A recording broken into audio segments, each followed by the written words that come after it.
Baik, selamat siang semuanya. Di sini telah bersama kita Bapak Afrimadona PhD. Beliau merupakan Direktur Eksekutif Populi Center. Izinkan saya juga untuk menyampaikan profil beliau. Beliau mengajar juga di Ilmu Politik dan Hubungan Internasional Universitas Islam Internasional Indonesia dan UPN Veteran Jakarta pada program studi Hubungan Internasional. Nah, jadi banyak sekali penelitian yang telah beliau lakukan, setidaknya lebih dari 25 buku, jurnal, penelitian, dan juga survei yang telah dilakukan oleh Bapak Afrimadona. Nah, jadi Bapak, kita ingin tanya-tanya nih Pak seputar partai politik. Nah, karena memang tahun 2024 Bapak juga telah menerbitkan buku yang berjudul Potret Pembelajaran Partisipasi Politik dan Perilaku Pemilih dalam Pileg dan Pilpres 2024. Tentunya ini sangat cocok sekali dengan keahlian beliau dan buku yang telah beliau tulis. Nah, jadi saya boleh bertanya Pak? Iya, boleh. Nah, jadi kan sudah ada putusan MK 135 terkait dengan pemisahan antara pemilu lokal dan pemilu nasional. Jadi kita punya jeda sekitar 2 sampai 2,5 tahun.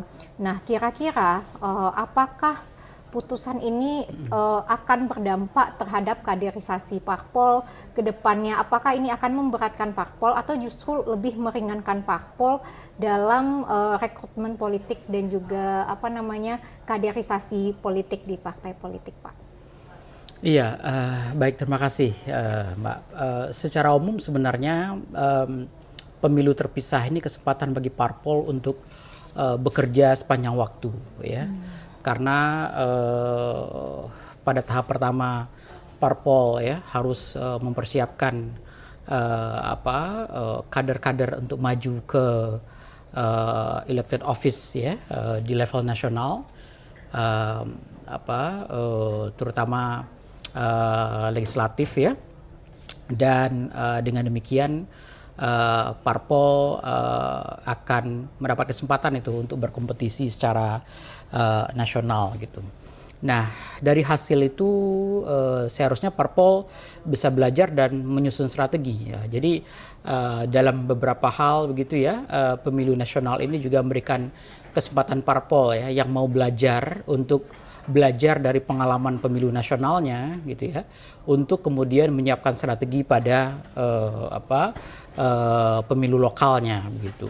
Nah, karena itu parpol seharusnya itu dipaksa untuk semakin profesional seharusnya ya, menyiapkan mekanisme kaderisasi yang baik, rekrutmen politik yang baik begitu ya, menyiapkan program kaderisasi yang baik begitu ya, menyiapkan strategi-strategi kampanye, karena itu tadi ya, parpol dipaksa harus bekerja sepanjang waktu. Nah, di sisi lain saya pikir parpol juga dalam hal ini mungkin bisa memainkan peran penting sebagai mungkin manajer pendanaan bagi politisi juga gitu ya, karena sebagaimana yang kita tahu salah satu keberatan ya terutama para politisi ya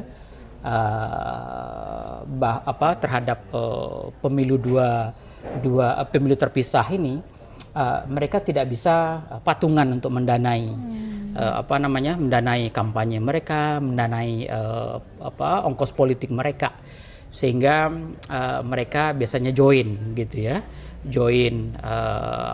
seperti misalnya campaign ya di suatu tempat bareng-bareng gitu ya, bikin spanduk dan lain sebagainya gitu ya, apalagi menyewa baliho-baliho di tempat-tempat strategis yang mahal itu saja ya, itu kan akan sangat mudah kalau sangat meringankan ya kalau bisa bareng-bareng seperti itu gitu.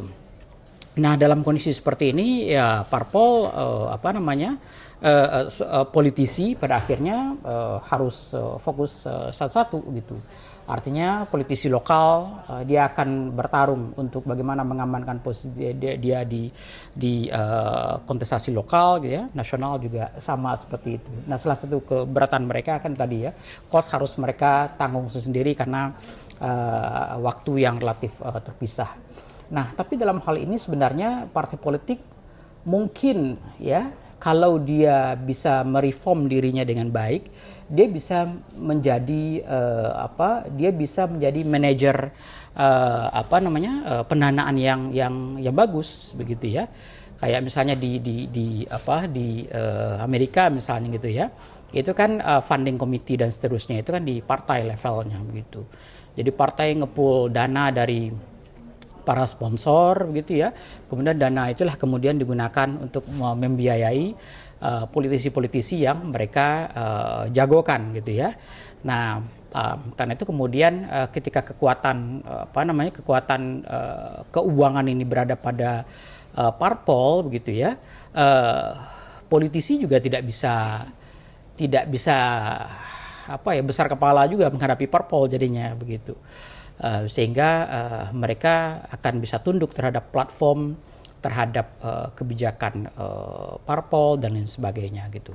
Tapi ini tentu saja membutuhkan reform yang sangat ekstensif tentu saja, dan itu sebabnya kenapa undang-undang parpol ya sangat-sangat penting dalam hal ini. Berarti kalau Bapak lebih menyarankan adanya reformasi partai politik, salah satunya ya kita sepertinya juga perlu untuk merevisi undang-undang parpol. Tadi juga dijelaskan ini masalah keuangan ya Pak, terkait dengan KOS. Nah, bagaimana pandangan Bapak terkait dengan keterbukaan pendanaan partai politik dan pengelolaan keuangan partai politik di Indonesia pada saat ini? Apa saran yang sebaiknya dilakukan oleh partai politik dan hukum kita mengatur hal tersebut? Iya, persoalannya adalah selama ini transparansi itu sangat-sangat rendah sekali gitu ya. Partly karena tadi mekanisme keuangan itu tidak jelas. Ya jamak kita ketahui lah ya bahwa akses pendanaan itu sangat bergantung pada orang ya, pada kemampuan networking ya dan lain sebagainya gitu. Karena itu menciptakan posisi yang unequal juga ya di antara party members begitu. Ada sehingga melahirkan ya mungkin orang mengistilahkan bohirnya partai begitu ya dan lain sebagainya gitu, dan ini sangat-sangat tidak sehat bagi partai dan bagi politisi lain juga sebenarnya gitu. Karena itu kemudian kekuasaan keuangan itu, the power of the purse-nya partai itu gitu, itu harus diperkuat sebenarnya gitu. Jadi tidak di tangan politisi per politisi gitu. Selama ini kita tahu lah gitu ya, partai melaporkan pendanaan partai, tapi kadang melaporkan itu dugaan kita gitu ya, itu banyak hal yang disembunyikan. Tapi kalau kita tanya ke bendaharanya bilang ya memang segini uang yang kita terima gitu. Mungkin mereka tidak bohong juga, karena seperti yang saya bilang tadi gitu ya, dana itu melalui individu-individu, person gitu. Jadi misalnya mengadakan kampanye di suatu tempat gitu ya, itu jelas individu yang punya kemampuan koneksi kuat dengan sumber pendanaan, dia bisa langsung menelpon gitu ya, kemudian dapatlah itu gitu, dan itu tidak lewat kas partai begitu. Jadi memang ya kalau diaudit pun ya jangan-jangan memang ya duit partai dalam pengertian duit lembaga begitu ya, mungkin ya memang tidak besar gitu. Karena uang itu dikontrol oleh individu per individu, dan inilah yang menciptakan culture oligarkik di dalam partai itu sendiri, dan jelas ini pada akhirnya mempengaruhi banyak hal, mempengaruhi keputusan lah gitu ya, mempengaruhi sehingga membuat keputusan-keputusan tertentu yang sangat-sangat melekat dengan interest person per person gitu, tidak interestnya lembaga begitu. Dan hal-hal seperti ini ya jelas tidak sehat bagi partai dan bagi demokrasi secara umum. Oke Pak, jadi memang bahwa keuangan parpol ini kenapa tidak transparan, karena ternyata itu lewat person ya Pak, bukan dikelola oleh partai secara lembaga. Nah, kalau tadi Bapak mencontohkan Amerika itu kan mereka punya badan usaha, boleh punya badan usaha. Nah, tapi kalau di Indonesia undang-undang parpol kan melarang hal tersebut ya. Betul. Nah, gimana pandangan Bapak terkait hal tersebut? Untuk konteks Indonesia, saya pribadi melihat akan berbahaya kalau parpol itu mengelola sumber daya gitu atau punya bisnis ya, itulah kasarnya gitu ya. Kenapa demikian? Karena mereka pemegang kekuasaan gitu ya. Mereka pemegang kekuasaan, mereka seharusnya berada pada posisi-posisi regulate bisnis begitu ya, tapi satu sisi mereka akan menjadi pemain juga nanti kalau mereka diperbolehkan untuk mengelola badan usaha gitu, sehingga akan terjadi konflik of interest ya, dan itu jelas tidak akan sehat itu bagi dunia bisnis begitu. Ya kita tahulah gitu ya, bahkan dalam kondisi dilarang saja. Kita tahu bahwa politisi banyak bermain, banyak bermain politisi gitu, dan bahkan banyak pengusaha yang pada akhirnya menjadi politisi simply untuk mengamankan bisnis mereka. Oh iya, jadi simbiosis mutualisme simbiosis mutualisme gitu. Jadi mereka masuk parpol untuk mengamankan bisnisnya, dan ibaratnya dari bisnis itu juga bisa mendudukkan dia di posisi tertentu. Iya, betul. Jadi sehingga kebijakannya juga akan lebih proper ke bisnis yang dibangun. Akan bias ke bisnis mereka gitu ya. Itu jamak kita lihat itu banyak jadi rahasia umum ya Pak. Iya, betul. Bahkan ada yang mengaku gitu ya, mengaku secara terbuka begitu ya. Saya pernah dengar cerita dari seorang teman gitu ya. Kenapa dia harus jadi politisi? Karena itu tadi bisnis dia diganggu. Jadi dia tidak punya alternatif lain selain dia harus menjadi politisi, sehingga ketika bisnis dia dihambat oleh kekuasaan, maka dia punya jalur khusus untuk mengatasi itu. Jadi tidak heran ya Pak, banyak sekarang pebisnis yang terjun ke partai politik. Betul. Nah, jadi saya juga ini ada pertanyaan nih Pak, terkait bagaimana dengan desentralisasi partai politik, bagaimana hubungan antara partai politik dan yang di pusat dan juga di daerah. Itu bagaimana tuh Bapak melihatnya sejauh ini? Iya, idealnya partai politik di daerah itu diberikan degree of independence yang relatif besar juga ya. Jadi kalau saya melihat idealnya manajemen partai politik itu harusnya lebih sesuai dengan karakter relasi kekuasaan antara pusat daerah kita juga gitu ya. Misalnya kita yang menekankan desentralisasi begitu ya, maka partai pun harusnya mereka mengakomodir ya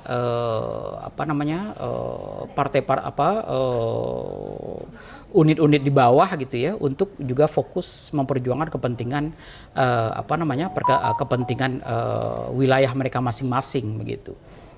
Harusnya seperti itu gitu, sehingga partai di nasional dia fokus pada kontestasi nasional ya, sementara di wilayah fokus pada kontestasi wilayah juga. Nah, selama ini kan itu tadi yang di bawah dipaksa ikut ya dengan atas begitu ya.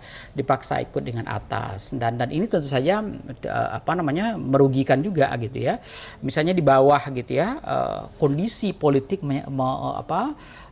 memaksa gitu ya partai ini harus berkoalisi gitu, sementara di atas mungkin tidak begitu ya. Nah, ini kan dalam banyak hal sangat berpengaruh gitu ya. Meskipun di beberapa daerah kita tahu gitu ya bahwa kontestasi di pusat tidak mesti tertranslasi secara langsung menjadi kontestasi di nasional, di lokal juga gitu ya. Tapi ketika ketika lama kelamaan ya politik itu semakin tersentralisasi di pusat gitu, itu pada akhirnya suara-suara di bawah semakin terpinggirkan gitu ya. Kan kita melihat banyak contoh gitu ya, suara bawah seringkali terpinggirkan oleh kepentingan oligarki di nasional gitu ya.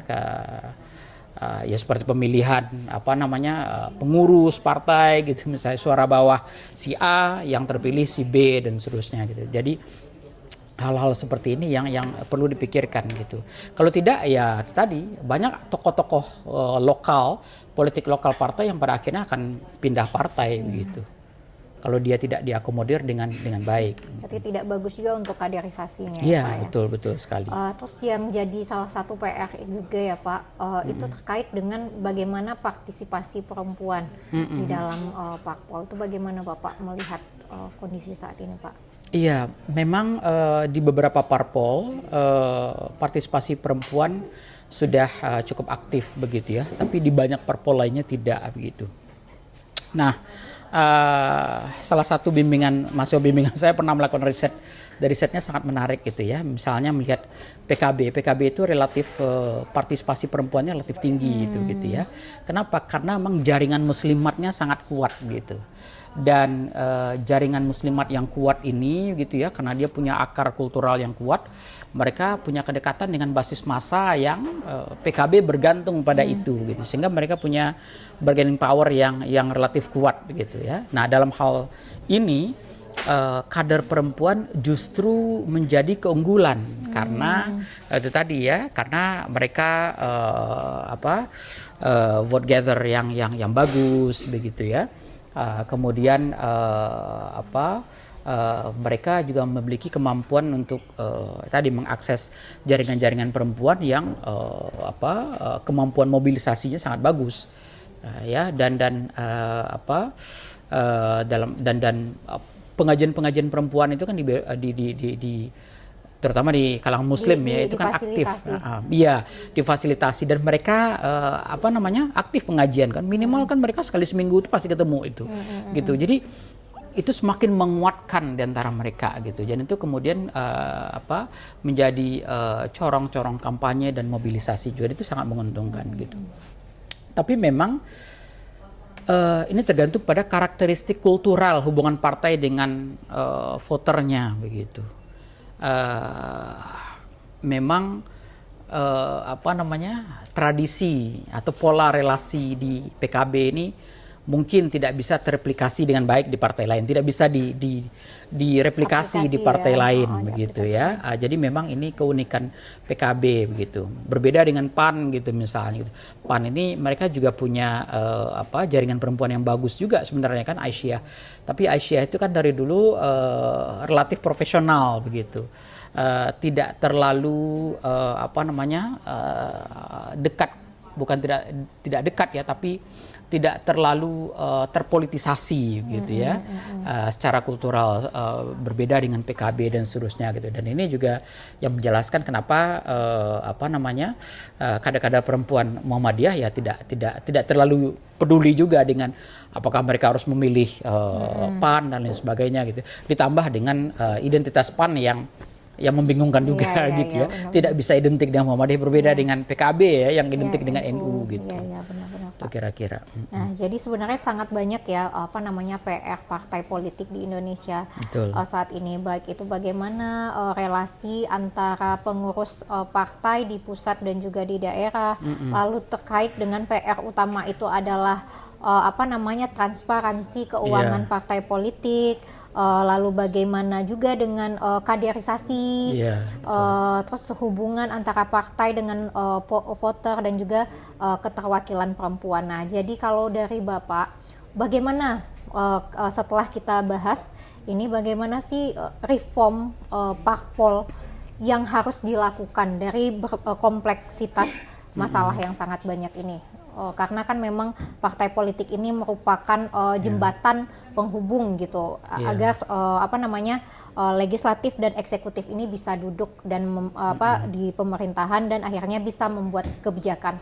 Nah, bagaimana Pak untuk reformasi partai politik? Iya, yang jelas partai politik itu dia perlu menata ulang gitu ya. Yang pertama tentu saja model kaderisasi. Model kaderisasi itu sangat penting sekali gitu ya, karena ya memang tugas partai politik yang menyiapkan calon-calon pengisi ya jabatan-jabatan publik yang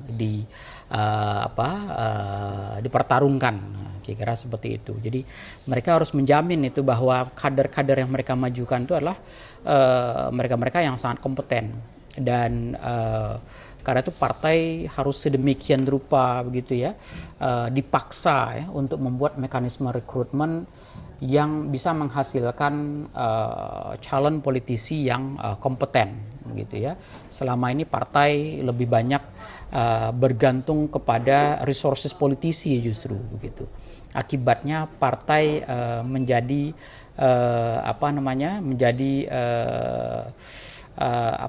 istilahnya subservient terhadap terhadap politisi ya. Ini berbahaya sekali. Dan itu harus kita balik begitu.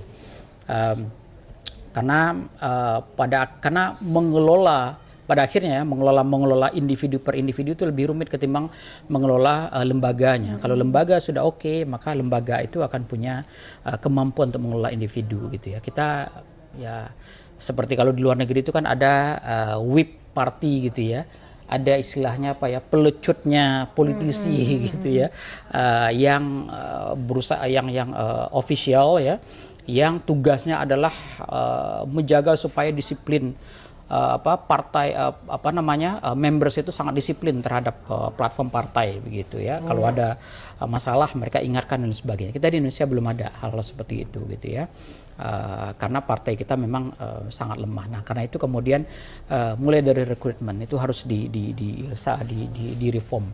Kemudian pendanaan partai juga esensinya sangat-sangat penting sekali. Seperti tadi saya singgung gitu ya. Karena kalau partai punya resources keuangan yang solid gitu ya, kekuatan financial itu ada di level partai bukan di level politisi gitu ya, maka lagi-lagi partai akan bisa menjadi kuat begitu ya. Dan tadi seperti saya juga mengawasi partai jauh lebih mudah ketimbang mengawasi politisi per politisi ya. Itu tuh yang penting. Kemudian partai itu perlu program kaderisasi yang jelas gitu. Saya bahkan juga menginginkan gitu ya, kalau bisa salah satu aturan mengenai reformasi kepartaian itu adalah partai itu memang dipaksa membuat negara itu harus mengatur juga bagaimana mekanisme pendidikan politik dalam partai gitu ya. Ini mungkin sangat intervensionis gitu ya, tapi kalau tidak ya maka ya partai ini mereka bisa seenaknya saja begitu. Jadi mereka tuh harus punya proses kaderisasi yang jelas begitu ya, yang bertahap gitu ya, dan menjamin bahwa calon politisi yang mereka pertarungkan itu begitu ya, itulah orang-orang yang lulus dari program-program pendidikan yang sudah jelas ya, yang sudah solid di kurikulum mereka begitu. Dan terakhir juga yang sangat penting itu adalah decision making di partai gitu ya. Proses regenerasi kepemimpinan di partai gitu ya. Ini juga belum terlalu diatur dengan sangat baik begitu ya, sehingga tidak mengherankan kalau kita memiliki banyak partai gitu ya yang regenerasi itu sangat susah sekali ya, dan ini sangat buruk ya terhadap kondisi persaingan dalam partai sendiri begitu. Nah, karena pada akhirnya akan memunculkan itu tadi ya penjilat-penjilat yang tidak kompeten gitu, dan ini tentu akan sangat berbahaya gitu. Keterbukaan partai, decision making yang terbuka, regenerasi yang jelas begitu ya. Ini bagian dari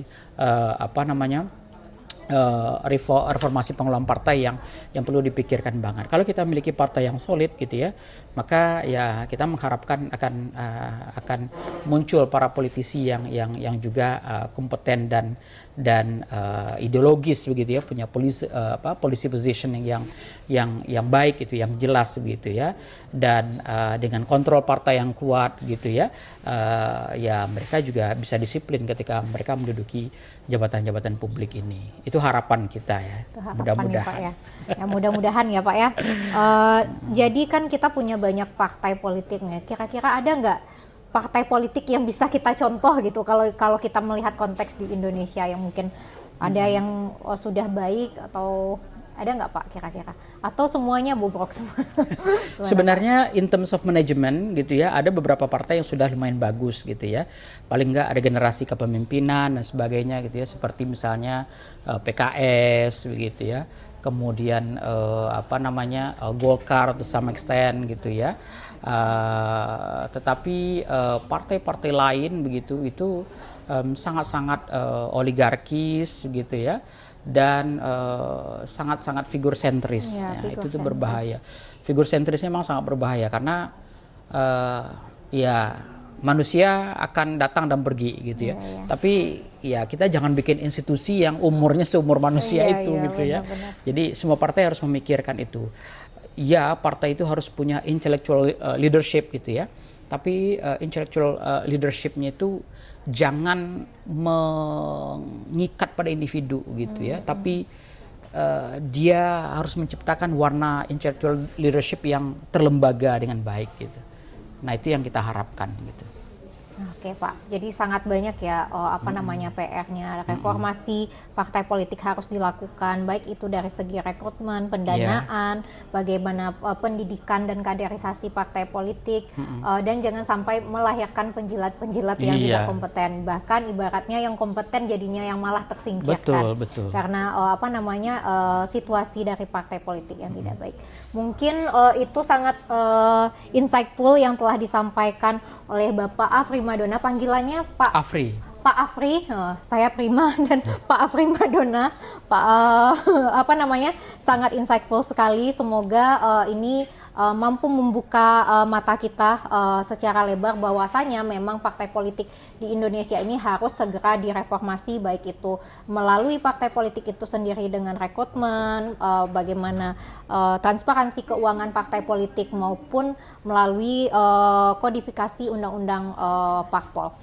Terima kasih Bapak, salam konstitusi, sampai ketemu di konstitusional update berikutnya. Terima kasih.